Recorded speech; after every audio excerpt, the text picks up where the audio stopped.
ओम श्री गणेशाय नमः। दोस्तों स्वागत है आप सभी का फिर से हमारी नए वीडियो में। दोस्तों आज मैं आपको वीडियो के माध्यम से बताने वाला हूँ कि आप बिना पंडित का भगवान गणेश का हवन आप अपने घर पे कैसे कर पाएंगे। दोस्तों आपने भगवान गणेश की प्राण प्रतिष्ठा करी है तो आपको मैं सरल हवन विधि आपको बताने वाला हूँ। वैदिक पद्धति के माध्यम से आप कैसे अपने घर पे भगवान गणेश का विधि पूर्वक सरल विधि के माध्यम से आप कैसे हवन कर पाएंगे। तो दोस्तों वीडियो के माध्यम से आपको मैं पूरा डिटेल बताने वाला हूँ, तो बिना स्किप के शुरू से अंत तक वीडियो पे बने रहे ताकि आपको वीडियो की पूर्ण जानकारी मिल सके, ताकि आप भगवान गणेश की विधिवत आप हवन कर सके। दोस्तों साथ ही चैनल पे नए हैं तो चैनल को सब्सक्राइब कर दे और वीडियो को लाइक करना न भूले। दोस्तों सबसे पहले आप भगवान गणेश की पूर्णाहुति आरंभ करने के पूर्व आप जितने भी पूर्णाहुति के लिए आप सामग्रियां आप मार्केट से खरीद करके लाए हैं उन सभी सामग्री को आप यथावत पहले सुव्यवस्थित जमा करके रख ले, ताकि पूर्णाहुति करने के समय आपको बार बार उठने की ज़रूरत न पड़े। अपना जगह के हिसाब से अब जहाँ पास करना चाहते हैं वहाँ पास आप यज्ञ कुंड बना ले, या तो फिर रेडीमेड यज्ञ कुंड आप ला सकते हैं या तो ईंटा के माध्यम से आप यज्ञ कुंड बना सकते हैं। तो व्यवस्था अनुसार आप देख लीजिएगा। तो दोस्तों चलिए अब कर्मकांड आरंभ करेंगे। तो दोस्तों कर्मकांड आरंभ करने के पूर्व आपको मैं सिर्फ और सिर्फ 2 मंत्र आपको बताने वाला हूँ। उसी 2 मंत्र के माध्यम से ही आप अपने पूरे विधि को आप पूरा करेंगे, अर्थात अपना जो यज्ञ कार्य है सरल विधि के माध्यम से आप भगवान गणेश की हवन करने वाले हैं उनको आप पूर्ण करेंगे। तो दोस्तों वो 2 मंत्र, उनमें से एक मंत्र तो वो आपको आता ही होगा और दूसरा मंत्र है भगवान गणेश का मंत्र, जिसके माध्यम से आपको आहुति समर्पित करनी है। दोस्तों ध्यान रखिएगा कि आज जो मैं आपको विधि बताने वाला हूँ वो विधि भाव की विधि है, अर्थात भाव के माध्यम से आपको भगवान को हर एक वस्तु आपको समर्पित करते जाना है। तो दोस्तों क्योंकि भगवान भावना के भूखे होते हैं और भगवान को उसी भाव के साथ ही आपको सभी वस्तुएं यज्ञ के माध्यम से आपको समर्पित करना है। तो दोस्तों सर्वप्रथम सबसे पहले आप गायत्री मंत्र, जो मंत्रों में महामंत्र है, जिस मंत्र सभी मंत्रों की जननी है, तो उसी मंत्र के माध्यम से आपको अपना पूरा कर्मकांड यज्ञ विधि आपको संपन्न करना है। क्योंकि दोस्तों कर्मकांड का जो मंत्र होता है बहुत ही कठिन होता है और जो नहीं किए रहते उनको इनके बारे में शायद ही पता होगा। तो दोस्तों आपको मैं बता दूं कि आप गायत्री मंत्र के माध्यम से आप अपना पूरा कर्मकांड विधिवत बहुत ही आसानी से कर सकते हैं। यदि आपको मंत्र नहीं आती है तो गायत्री मंत्र के माध्यम से ही आप अपना कर्मकांड आप अच्छे से कर पाएंगे। तो दोस्तों सर्वप्रथम आप भगवान से प्रार्थना कर लेंगे हाथ जोड़ के, क्या जो भी आज यज्ञ कार्य आप करने वाले हैं, भगवान गणेश की हवन करने वाले हैं, भगवान उस हवन को पूर्ण करे। साथ ही भगवान से प्रार्थना करें कि भगवान की कृपा सदैव भक्तों पर बनी रहे। भगवान से ये कामना करते हुए अब यज्ञ कार्य आरंभ करें कि भगवान हमको कुछ नहीं आता, फिर भी हम जितना बन पड़ा टूटे मोटे मन भाव से हम आपकी यज्ञ कार्य हम संपन्न करने जा रहे हैं। तो भूल चूक त्रुटि होना स्वाभाविक है, तो इसके लिए अपने बच्चे को क्षमा करें। इस भाव के साथ आप अपना यज्ञ कार्य आरंभ करेंगे। तो सबसे पहले आप क्या करेंगे, सबसे पहले तो आप गायत्री मंत्र बोल लेंगे। जितने भी वहाँ पर उपस्थित होंगे तो गायत्री मंत्र के साथ ही यज्ञ कार्य को आरंभ करें।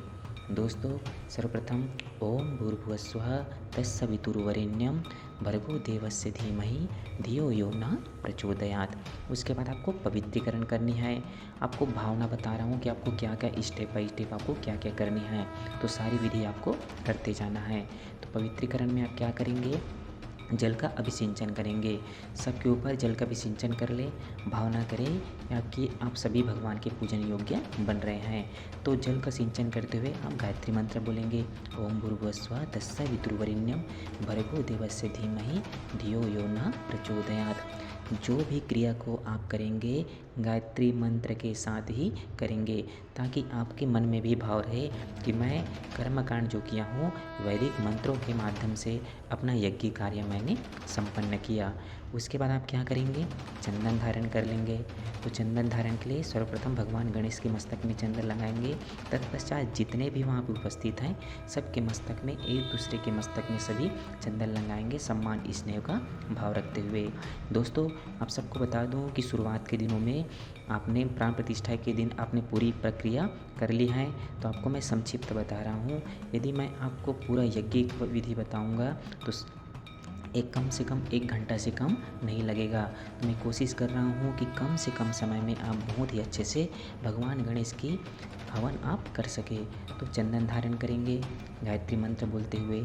उसके बाद आपको रक्षा सूत्र करनी है। जिनके हाथ में कलावा मौली धागा नहीं बंधा है तो उन सबके हाथ में मौली धागा गायत्री मंत्र के माध्यम से आपको बांध देनी है। साथ ही भगवान गणेश को एक मौली धागा समर्पित कर देनी है।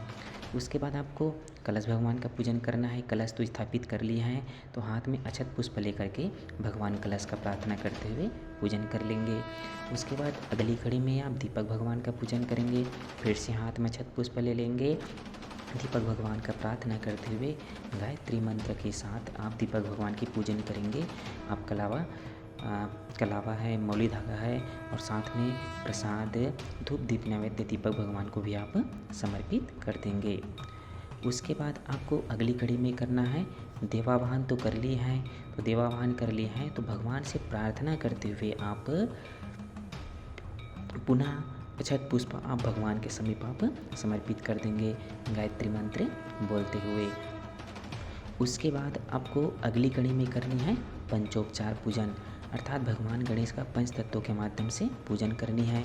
तो पंच तत्वों में आप जल, धूप, दीप, नैवेद्य और दक्षिणा ये सब समर्पित करके आप पंचोपचार पूजन करेंगे। उसके बाद आपको अगली स्टेप में करनी है रक्षा विधानम।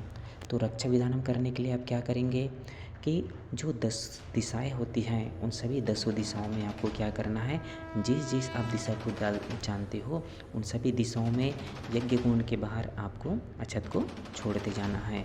क्योंकि आप सभी को पता होगा कि 10 दिशाएं होती हैं, ईशान्य, ओम पूर्वे रक्षद्वारा, आग्नेयम गरुड़ध्वजा। तो हर कोने कोने में चारों दिशाओं के साथ साथ ऊपर नीचे दाएं बाएं हर कोने कोने में आपको छिड़काव करनी है। भाव ये रखनी है कि हमारा जो यज्ञ स्थल है उनको हम मंत्रों के माध्यम से हम क्या कर रहे हैं, उस जगह को हम सुव्यवस्थित कर रहे हैं। अर्थात हमारे यज्ञ में किसी प्रकार से कोई भी विघ्न बाधा ना आए। अर्थात हम उस जगह को हम पॉजिटिव एनर्जी से हम क्या कर रहे हैं, बांध रहे हैं इस भाव के साथ। उसके बाद आपको अग्नि स्थापन करना है। तो अग्नि स्थापन करने के लिए आपके पास कपूर होगा, रुई होगा, तो उनके माध्यम से आप जो आम की लकड़ी लाए हैं उनके अपने आवश्यकता अनुसार उनको आप जमा करके रख लीजिए। उसके बाद आप अग्नि स्थापन करेंगे। तो अग्नि स्थापन जब करेंगे तो यज्ञ देव को आप धूप दीप नैवेद्य आप समर्पित करके प्रणाम कर लेंगे।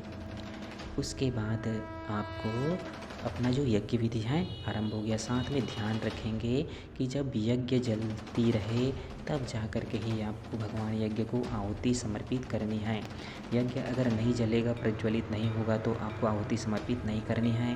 तो पहले आप यज्ञ को प्रज्वलित जरूर से कर लेंगे। उसके बाद आप क्या करेंगे, यज्ञ भगवान के माध्यम से आप 7 देवताओं को 7 आहुति समर्पित करेंगे।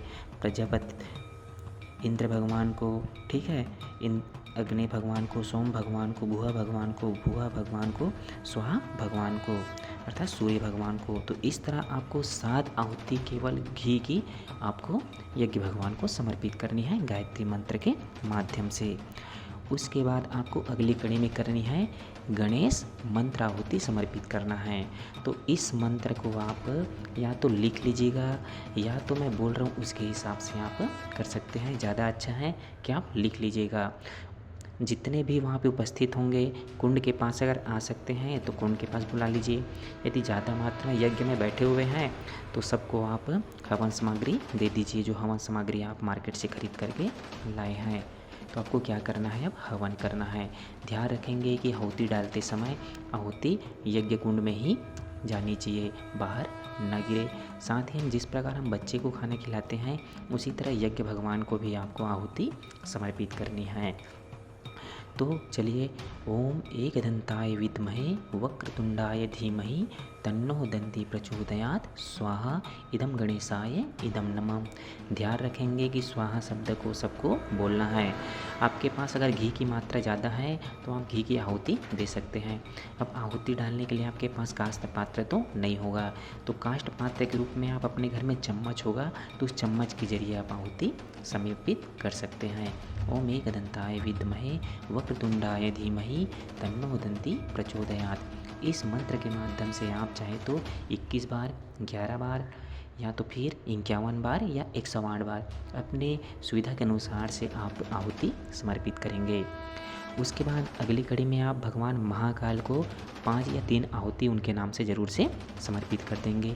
ओम त्र्यंबकम यजामहे सुगंधिम पुष्टिवर्धनम उर्वारुकमिव बंधनान् मृत्युर्मुक्षीव मामृता स्वाहा इदम महामृत्युंजय इदम नमः। इस मंत्र से अगर नहीं आती है तो भगवान शिव का नाम लेके आप 3 बार या 5 बार आहुति डाल देंगे। नवग्रह के नाम से आहुति डाल देंगे, वास्तुदेव के नाम से आहुति डाल देंगे। जिस भी भगवान के नाम से आपको आहुति डालनी है आप भगवान को यज्ञ के माध्यम से समर्पित कर देंगे। उसके बाद आपको आहुति कंप्लीट होने के बाद आपको सृष्टिकृत होम समर्पित करना है। सृष्टिकृत होम समर्पित इसलिए करते हैं कि आहुति डालने में कुछ कमी रह गई हो तो सृष्टिकृत होम में कुछ भी मिष्ठान समर्पित करते हैं भगवान यज्ञ को। अर्थात आपके पास घर में खीर बनाए हैं तो खीर समर्पित कर देंगे। यदि खीर नहीं होगा तो आपके पास इलायची दाना है, कोई भी मीठी वस्तु है, उनको आप भगवान को मंत्र के माध्यम से, गायत्री मंत्र के माध्यम से आपको समर्पित करनी है स्वाहा के साथ। उसके बाद आपको करना है पूर्णाहुति। आप भगवान गणेश को अपने घर में विराजमान किए हैं, उनकी पूर्णाहुति आपको करनी है। तो जितने भी वहाँ पे उपस्थित होंगे सबके हाथ में एक एक चुटकी हवन सामग्री दे देंगे। साथ ही जो यजमान जो बैठे रहेंगे मुखिया, वो अपने हाथ में सूखा नारियल का भेला ले लेंगे जिसके अंदर थोड़ा सा हवन सामग्री और घी डाल देंगे। उसके बाद यज्ञ भगवान को पूर्णाहुति समर्पित करेंगे। भगवान गणेश से प्रार्थना करेंगे कि भगवान गणेश की आशीर्वाद सदैव उनके भक्तों पर बनी रहे। इस भाव के साथ आपको क्या करनी है, पूर्णाहुति समर्पित कर लेनी है। ओम पूर्णमदः पूर्णमिदं पूर्णात् पूर्णमुदच्यते पूर्णस्य पूर्णमादाय पूर्णमेवावशिष्यते। ओम पूर्णादरवि परापते सुपूर्णा पुनरापते वैष्णव विक्रीणावः स्मूर्जाग्वं स्वाहा। इस मंत्र से आप स्वाहा कर सकते हैं या भगवान माँ गायत्री की मंत्र से आप आहुति पूर्णाहुति समर्पित करेंगे। उसके बाद आपको करनी है आरती। तो जिस विधि से आप आरती करते हैं भगवान गणेश की प्रतिदिन, वैसे ही आप भगवान गणेश की आरती करें। उसके बाद आपको करनी है भस्म धारण। तो भस्म धारण अब यज्ञ होता है तो आप सबको पता होगा कि अपने मस्तक में भस्म लगाते हैं, गले में भस्म लगाते हैं, ग्रीवा में भस्म लगाते हैं, बाजू में भस्म लगाते हैं और हृदय में भी भस्म लगाते हैं। तो आप 4 जगहों में भस्म धारण जरूर से करें। भस्म धारण करने का भाव ये होता है कि हमें कभी भी अहंकार नहीं करना चाहिए, अहंकार से हमें दूर रहना चाहिए, क्योंकि सबको एक दिन भस्म की ढेरी में मिल जाना है। तो इनको याद करते हुए भस्म धारण करते हैं। उसके बाद आपको अगली कड़ी में आपको क्षमा प्रार्थना करनी है। अर्थात भगवान गणेश से आपको क्षमा याचना, क्षमा प्रार्थना करनी है। तो हाथ में अक्षत पुष्प ले लेंगे। उसके बाद आप हाथ जोड़ लेंगे, आंखें बंद कर लेंगे। भगवान गणेश से आप प्रार्थना करेंगे कि भगवान आरती गाने में, प्राण प्रतिष्ठा करने में, हवन करने में, मंत्र बोलने में, कुछ वस्तु चढ़ाने में कुछ त्रुटि होना स्वाभाविक है, तो इसके लिए अपने बच्चे को क्षमा करना। इस भाव के साथ आपको क्या करनी है, क्षमा याचना करनी है। ओम आवाहनम ना जानामि नैव जानामि पूजनम विसर्जनम ना जानामि क्षमस्व परमेश्वर। इस भाव के साथ आपको क्षमा याचना करनी है। तो आप हाथ में पीला चावल पकड़े रहेंगे, उनको आप समर्पित कर देंगे। उसके बाद आपको पुष्पांजलि अर्थात पुष्प समर्पित करनी है भगवान को। तो जितने भी यज्ञ में बैठे हैं सबके हाथ में पुष्प दे देंगे। साथ ही भगवान से प्रार्थना करेंगे कि ऐसे ही अनुग्रह हमको बार बार मिलता रहे। इस भाव के साथ भगवान गणेश को भाव भरी अंतिम विदाई पुष्पांजलि के रूप में देंगे। उसके बाद आपको करना है शांति पाठ। तो शांति पाठ के लिए जो कलश स्थापना प्राण प्रतिष्ठा के दिन किए हैं, उस कलश के जल से पूरे जगह का शांति अभिसिंचन करेंगे। भाव ये रखेंगे कि शांतमय वातावरण बन रहा है, पॉजिटिव एनर्जी हमारे घर के हर कोने कोने में समाविष्ट हो रही है। तो उस जल को हर जगह पे छिड़काव करनी है। लास्ट में वो जल बचेगा उनको आपको रविवार का दिन है, रविवार का दिन छोड़ करके आप जिस भी दिन आप डाल रहे हो तो उसको आप तुलसी माता में आप जिस भी दिशा में तुलसी भगवान सूर्य उदित हैं उस दिशा की ओर ध्यान करते हुए आप तुलसी में उस जल को समर्पित कर देंगे। उसके बाद आपको अंत में करना है विसर्जन। तो भगवान गणेश को विसर्जन करने के लिए क्या करेंगे, आप उनके स्थान से थोड़ा सा आप हटा देंगे। कोई भी घर के एक जने भगवान गणेश को उसके स्थान से परिवर्तन करेंगे, थोड़ा सा हटाएंगे और एक जने अक्षत पुष्प की वर्षा करेंगे। साथ ही कुंड को भी उनके जगह से थोड़ा हटा देंगे, उनके ऊपर भी अक्षत की वर्षा करेंगे। भाव ये है कि भगवान को हम विदाई दे रहे हैं। भगवान हमारे बीच 11 दिन के लिए विराजमान हुए थे। भगवान गणेश अपने धराधाम को वापस लौट रहे हैं। इस भाव के साथ आपको विसर्जन करनी है। दोस्तों, मैंने कोशिश किया कि बहुत कम समय में और बहुत सरल विधि के द्वारा आपको यज्ञ विधि आपको बताने का। दोस्तों, अगर वीडियो अच्छी लगी हो तो शेयर करना ना भूलें, ताकि इस विधि के माध्यम से हर कोई अपने घर में कर्मकांड कर सके। दोस्तों, अगर वीडियो अच्छी लगी है तो कमेंट में ओम श्री गणेशाय नमः जरूर लिखें। मिलते हैं दोस्तों अगली वीडियो में कोई नई जानकारी के साथ ही कुछ जानकारी चाहिए हो तो कमेंट करके पूछ सकते हैं। मिलते हैं दोस्तों अगली वीडियो में। ओम श्री गणेशाय नमः।